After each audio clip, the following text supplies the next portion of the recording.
Bonjour à vous et merci d'être fidèle à ma chaîne Chronique d'une colère ordinaire. Alors c'est la deuxième partie du sujet argent et dette. Dans la première partie, nous avons vu que comment petit à petit la monnaie qui au départ était une monnaie symbolique, une monnaie constituée d'éléments comme les fèves de cacao, les coris, les coquillages, même des plumes, etc. Depuis, c'est petit à petit transformé, en passant par l'or, puis ensuite ce qui représentait l'or déposé, c'est-à-dire des reçus qui étaient négociés, et puis ensuite c'est dégagé de l'or puisqu'il n'y a plus eu de corrélation avec l'or, et qui est devenue de plus en plus une monnaie scripturale, et à la fin, pour arriver lorsqu'on a donné aux banques privées l'autorisation de créer de l'argent, justement, c'est une monnaie qui est devenue pratiquement totalement scripturale, avec très peu de monnaie fiduciaire de la Banque centrale, représentant 5% environ de la masse totale monétaire en circulation. Voilà. Alors, nous avons vu également que les rapports que l'État avait imposés au départ pour contrôler ce phénomène de banque et pour éviter les abus, qui était un rapport de 9 contre 1, c'est-à-dire qu'avec un dépôt de 9, un dépôt de 1 en banque centrale de l'État, on pouvait créer 9 unités de monnaie scripturale, à peu glisser vers des rapports de 20, 30 pour 1, et puis petit à petit a pratiquement disparu dans certains cas. Voilà. Alors, dans une deuxième partie, cette deuxième partie que je vous propose, nous allons regarder un petit peu plus en profondeur comment ça marche, cette nouvelle, comment le système monétaire actuel fonctionne réellement, et ses effets, vers quoi ça nous mène, et éventuellement, s'il y a des possibilités dans l'avenir, si c'est possible d'en changer, et qu'est-ce qu'on pourrait faire pour le remplacer et l'améliorer surtout. Voilà. Alors je vais vous prendre dans un premier temps, je vais prendre un exemple précis, un exemple pratique en fait, d'une banque qui ouvre et qui n'a pas de déposant. Alors elle va déposer à la Banque centrale, mettons 1111,12 unités, bon, dollars, euros, roupies, enfin quel que soit en fonction du pays où elle se trouve. Et avec ces 1111,12 unités, elle va pouvoir créer 9 fois plus de monnaie scripturale, donc elle va pouvoir créer 10 000 unités de monnaie scripturale. Donc premier client vient, dépose un dossier et demande un prêt de 10 000 unités qui lui est accordé parce qu'après étude de sa solvabilité. Donc on lui fait un chèque, on lui fait un crédit de 10 000 unités, et la banque, dans ses écritures, va constater un crédit pour le client, donc un débit de bancaire, et puis un crédit pour la banque, l'origine des fonds, et d'un côté donc un crédit dans ses écritures et un débit de l'autre, ce qui équilibre ses comptes. Et c'est à ce moment-là, et à ce moment-là seulement, qu'elle va créer 10 000 unités d'argent réel, enfin d'argent scriptural plus exactement, d'argent fictif, qui en fait n'existe pas, est créé par la banque. Alors ce client avec ce chèque de 10 000 unités va acheter sa voiture pour laquelle il avait fait cet emprunt. Il va aller chez le vendeur du véhicule, il va lui déposer le chèque et prendre sa voiture. Et le vendeur du véhicule va lui déposer le chèque dans une banque quelconque, ou éventuellement la même, mais ça n'est pas obligatoire. Et le circuit, petit à petit, va continuer. Mais lorsque le vendeur de voitures dépose ce chèque de 10 000, il va quelque part dans une banque, le ratio n'est plus le même, le système n'est plus le même, on n'a plus affaire à la banque centrale, et à ce moment-là, la banque qui reçoit va pouvoir créer une monnaie scripturale, mais divisant le montant reçu par le ratio au lieu de le multiplier. C'est-à-dire que les 10 000 euros, les 10 000 unités de compte, les 10 000 unités scripturales il va pouvoir créer une nouvelle unité scripturale de 9 000. Et ainsi de suite, d'opération en opération, ce qui fait qu'en définitive, compte tenu de l'interpénétration du système bancaire, c'est comme si on avait déposé à la même banque, en fait, eh bien, on va arriver à créer 100 000 unités de monnaie scripturale pour un dépôt de 1111,12 unités à la Banque centrale. Ce qui veut dire que là-dessus, les banques ou la banque va bien sûr percevoir des intérêts, donc elles seront perçues des intérêts sur environ 100 000 unités pour un dépôt de 1111,12. C'est un système qui est pas mal, il faut bien l'avouer. Voilà. Alors, en plus de ce système, disons, de recherche de réserve fractionnelle, consécutive, en cascade, il est demandé aux banques d'avoir dans leurs écritures 10% de plus en intérêt qu'en prêt. Donc, ce qui va forcément inciter les banques à faire des prêts, à relancer les clients pour qu'ils fassent des dépôts afin de pouvoir prêter davantage. Donc c'est un système pervers qui lance, qui oblige, qui incite justement à s'endetter, à faire des prêts et qui permet, qui explique en partie d'ailleurs, bon, bien sûr, la dette qui s'accroît continuellement. Alors, en résumé, la réserve initiale de 1111,12 permet donc une création d'argent fictif de 100 000 unités. 100 000 unités que la banque n'a jamais possédées, bien évidemment. Ça explique qu'en quelques décennies, les obligations de réserve ont presque disparu. Certains types d'opérations sont exemptés pratiquement de réserve fractionnelle, de réserve de dépôt à la Banque centrale.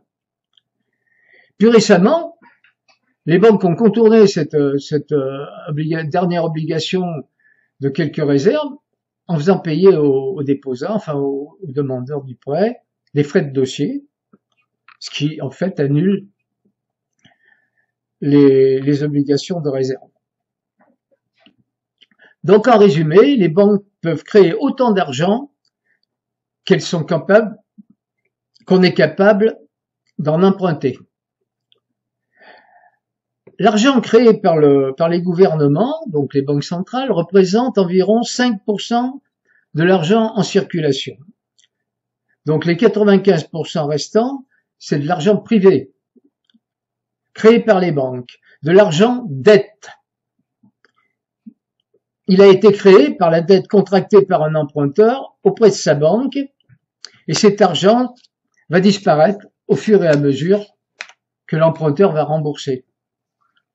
Donc au fur et à mesure qu'il rembourse, le débit constaté auprès de sa banque diminue et son compte va être soldé à la fin de l'emprunt. Et en même temps, donc, les écritures vont disparaître, vont s'annuler et l'argent n'existe plus. Donc il va falloir recréer une autre masse d'argent scripturale avec un autre emprunt. Alors ce système monétaire, bien évidemment, il ne peut être possible qu'avec la volonté des gouvernements, avec leur bienveillance.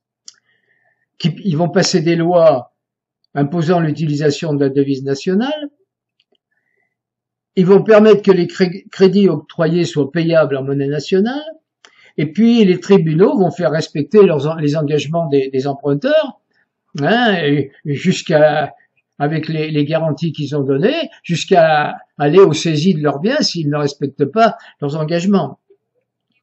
Et les gouvernements vont passer des lois et règlements permettant la stabilité du système, mais ceux-ci sans informer véritablement les citoyens pour leur permettre d'appréhender exactement ce qui se passe. Alors, la seule chose réelle dans cette opération de l'argent, c'est notre engagement à rembourser l'emprunt qu'on vient de faire. C'est notre engagement qui est l'argent, car la banque qui va nous prêter n'a pas cet argent.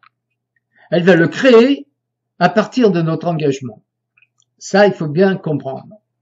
En fait, le banquier, il ne prête pas d'argent, il n'en a pas, il le crée à partir de notre reconnaissance de dette. C'est la seule chose réelle, c'est à partir du moment où on reconnaît notre dette, on s'engage, qu'il y a quelque chose que le banquier peut négocier auprès de la Banque centrale et peut créer à ce moment-là l'autorisation, il a l'autorisation de créer sa monnaie scripturale 9 fois, minimum 9 fois plus que ce qu'il a donc en dépôt à la Banque centrale. Donc sans dette, il n'y a pas d'argent.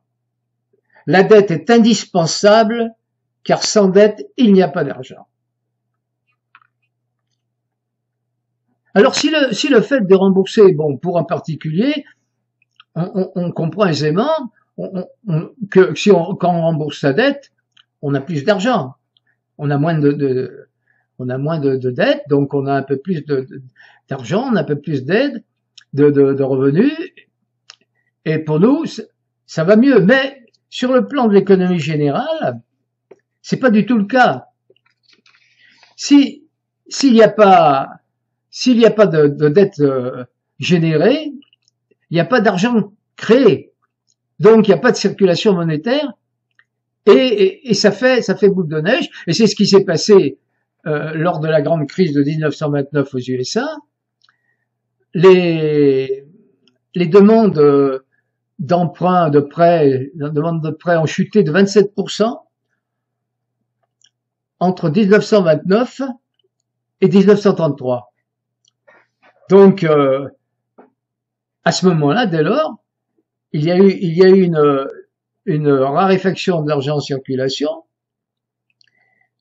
et donc c'est ce qui a expliqué d'engrenage en engrenage, moins de demandes de prêt, moins d'argent en circulation, et puis plus les gens s'appauvrissaient, et moins de demandes de prêt, etc. Et ça fait boule de neige, on arrive à un blocage total, et à la grande crise qu'on a connue, les gens ruinés, etc., quoi. Alors Robert Ambil, qui était gestionnaire du crédit à la Federal Bank, Reserve Bank à Atlanta en Géorgie, disait: c'est bouleversant, nous dépendons complètement des banques commerciales. Quelqu'un doit emprunter chacun des dollars qui est en circulation, cash ou crédit. Si les banques créent amplement de l'argent synthétique, nous prospérons.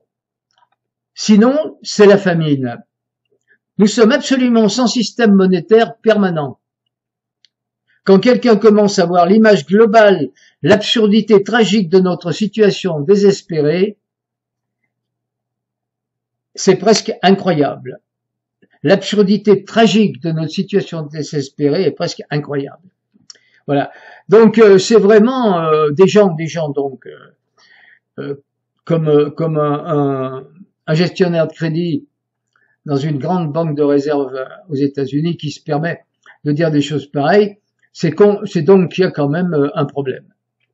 Et puis c'est pas terminé, je vous ferai quelques citations qui sont pas piquées des verres non plus, par des gens compétents et à des postes de responsabilité. Vous verrez que la sonnette d'alarme est largement tirée depuis pas mal d'années. Alors les banquiers ne créent pas l'argent ne créent pas l'argent qui sert à payer les intérêts. Eux, ils créent l'argent uniquement pour le principal. Donc il y a un problème pour payer les intérêts. Dans la masse globale, à un moment donné, on prend à un moment donné, la situation, il manquera l'argent des intérêts pour payer les intérêts. Mais bon, on va jouer sur le décalage entre le moment où on rembourse et le moment où on crée on crée de l'argent par rapport à notre emprunt. Hein, parce que sinon, il y a des formules mathématiques qui montrent que il est impossible de rembourser les intérêts avec un tel système.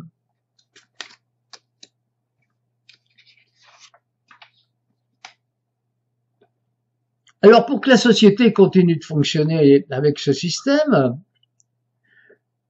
il faut que le taux des saisies, des gens qui font des faux, bien sûr, soit bas.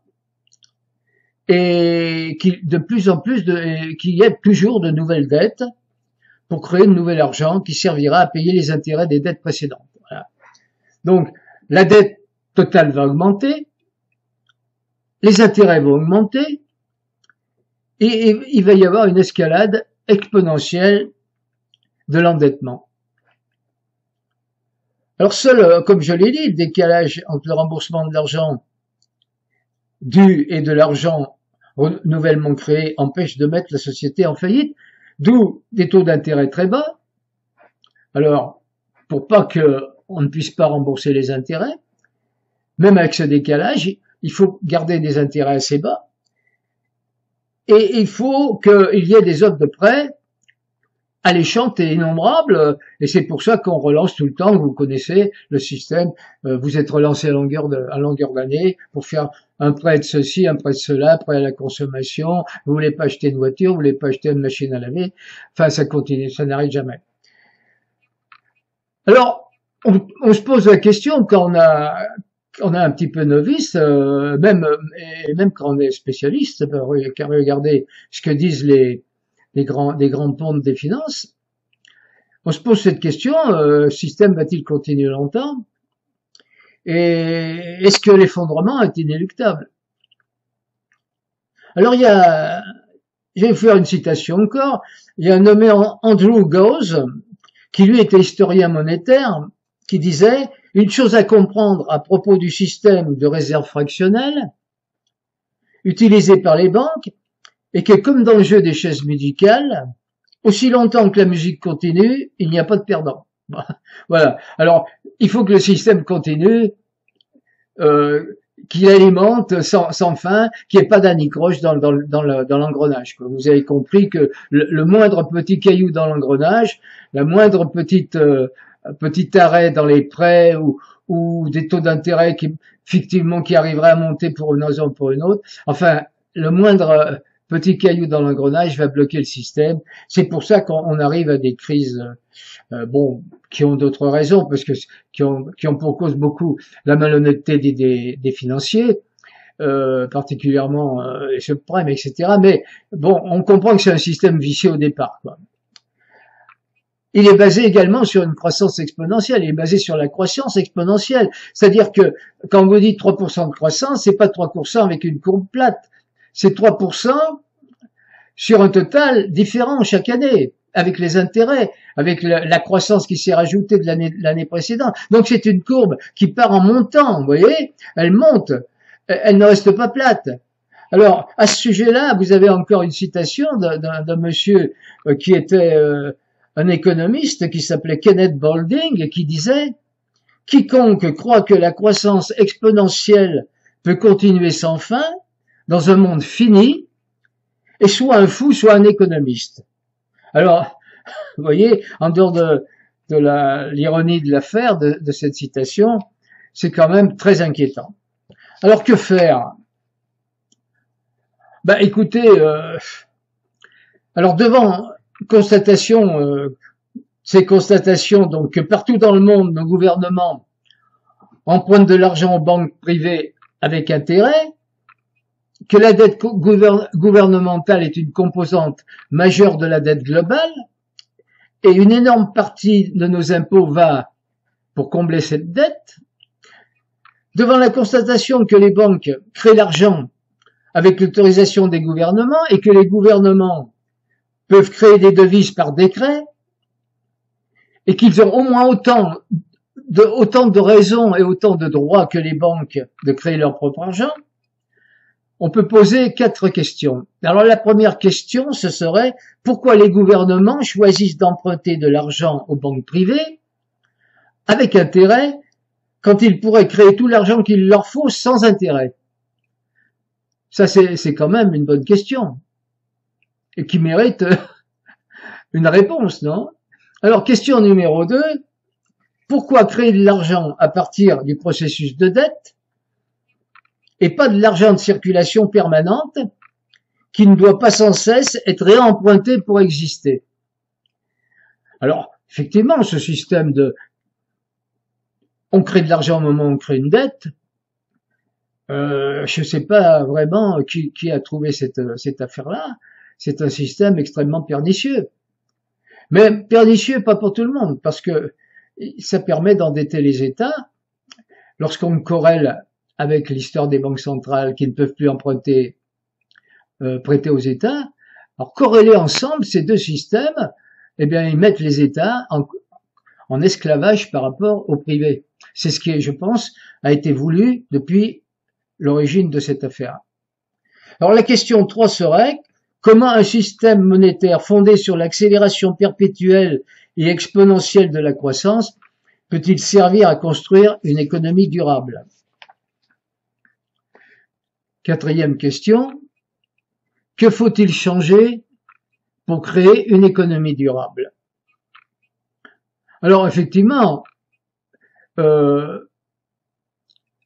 dans un monde fini comme le nôtre, dans une planète finie comme la nôtre, une croissance exponentielle, une croissance continue exponentielle, c'est une vue de l'esprit. Si on consomme plus que ce que les ressources naturelles peuvent produire, à un jour ou l'autre, on va se casser la tête. Hein. On sera devant un mur. Malgré l'inventivité et la force de l'esprit de l'intelligence humaine, il y aura un moment où ce système de société sera dans le mur. Alors, il faut quand même peut-être y penser maintenant, avant que ça soit trop tard. Et il y a quelques propositions qui me paraissent intelligentes, particulièrement celle-ci. Alors, l'État crée de l'argent et dépense dans l'économie. Au lieu de faire créer de l'argent fictivement, de l'argent par les banques privées, il crée de l'argent nécessaire à l'économie, aux infrastructures, à l'amélioration des systèmes de santé, enfin, à tout ce qu'il faut pour faire tourner un État. Et c'est de l'argent valeur. C'est pas de l'argent dette. C'est de l'argent qui est immédiatement employé dans le système économique. Et on regarde un petit peu ce qui se passe, s'il y a de l'inflation ou pas. Alors si on a créé un peu trop d'argent, on va voir qu'effectivement, il va y avoir une inflation, c'est-à-dire que une augmentation des prix. Mais s'il y a inflation, il y a deux moyens d'intervention. Hein. Soit on admet que l'inflation, si elle n'est pas trop forte, elle remplace les taxations, donc on diminue les taxations par rapport à l'inflation, on garde une inflation de 2, 3, 4%, 3% peut-être. Enfin bon, vous voyez, l'inflation, si elle est raisonnable, elle remplace les taxations, certaines taxations qu'on ne fera pas. Deuxième possibilité, à ce moment-là, on taxe. L'État perçoit des taxes. C'est comme s'il retirait de l'argent de la circulation. Donc, avec les taxes, il peut permettre de réguler la masse monétaire qu'il a créée. Et au fur et à mesure, et il regarde, il régule, la planche à billets, comme on dit, et il l'a fait marcher en fonction de l'économie réelle et des travaux qu'il a créés et qu'il a lancés. S'il y a déflation à ce moment-là, il met en circulation un peu plus d'argent. Mais comme l'État n'aurait pas d'intérêts à payer aux banquiers et aux banques privées, il n'y aurait plus de dette d'État. Il n'y aurait plus de dette nationale si le gouvernement crée uniquement l'argent dont il a besoin. Notre servitude continuelle avec les banques serait finie. Alors voilà, rapidement dit, rapidement fait, un petit tour là sur des problèmes qui sont importants. Et bon, fait par un novice, je ne suis pas un spécialiste, mais bon, je m'intéresse un peu à ces questions et je suis un petit peu choqué par ce qui se passe et par la logique, cette logique qui semble absente justement, qui semble absente de ce système, mais qui quand même, il y a une logique derrière, une logique de certains qui ont voulu asservir les États. Alors en conclusion, je vous citerai donc encore, pour finir, quelqu'un qui s'appelait Josiah Stamp, et qui était directeur de la Banque d'Angleterre de 1928 à 1941. Alors il disait quelque chose qui est pas mal. Le système bancaire moderne fabrique de l'argent à partir de rien. Ce processus est sans doute le tour de passe-passe le plus étonnant jamais inventé. Les activités bancaires ont été conçues dans l'iniquité et sont nées dans le péché. Les banquiers possèdent la terre. Prenez-leur. Mais si vous leur laissez le pouvoir de créer l'argent, d'un petit trait de plume, ils créeront assez d'argent pour la racheter. Enlevez-leur ce grand pouvoir et toutes les grandes fortunes comme la mienne disparaîtront comme elles devraient le faire, et alors nous aurons un monde meilleur où il fera meilleur vivre. Mais si vous voulez continuer à être des esclaves et de payer le coût de votre esclavage, laissez les banquiers continuer de créer l'argent et de contrôler le crédit. Voilà, je vous remercie de m'avoir écouté. J'espère que ça vous fera réfléchir un petit peu aussi. Et je vous dis à bientôt sur ma chaîne. Au revoir.